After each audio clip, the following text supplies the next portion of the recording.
ফিরে এলাম ফুলকপি আলু কাতলা মাছের এক পাতলা ঝোল নিয়ে। হালকা মশলা দিয়ে ফুলকপি আলু মাছের ঝোল বানানোর জন্য মাছটাকে নুন হলুদ দিয়ে আমি ভেজে তুলে নিলাম। এরপর মাছ ভাজার পর আমি কড়াইতে তেল দিয়ে তেল গরম করে আলু আর ফুলকপিটাকে, যেটা আমি আগে থেকে কেটে ধুয়ে রেখেছিলাম, সেটাকে নুন হলুদ দিয়ে ভালো করে একটু ভেজে তুলে নিলাম। এরপর কড়াইতে তেল গরম করে পাঁচফোড়ন দিলাম। পাঁচফোড়নের পর পেঁয়াজ দিয়ে এটাকে একটু লাল লাল করে আমি পেঁয়াজটা ভাজার পরে নুন দিয়ে দিলাম। তারপর আমি আদা রসুনের পেস্ট দিয়ে এটাকে কষতে থাকলাম। তারপর জিরে ধনে আর হলুদ গুঁড়ো লঙ্কা গুঁড়ো দিয়ে মশলা কষে নিলাম। এরপর টমেটো দিয়ে ভালো করে মশলাটাকে কষিয়ে নিলাম।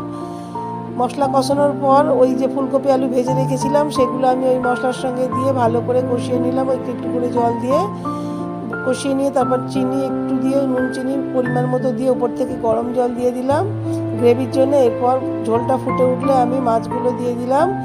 মাছ দেওয়ার পর একটু ধনেপাতা দিয়ে নামিয়ে নিলাম। গরম গরম ভাতের সঙ্গে একদম রেডি।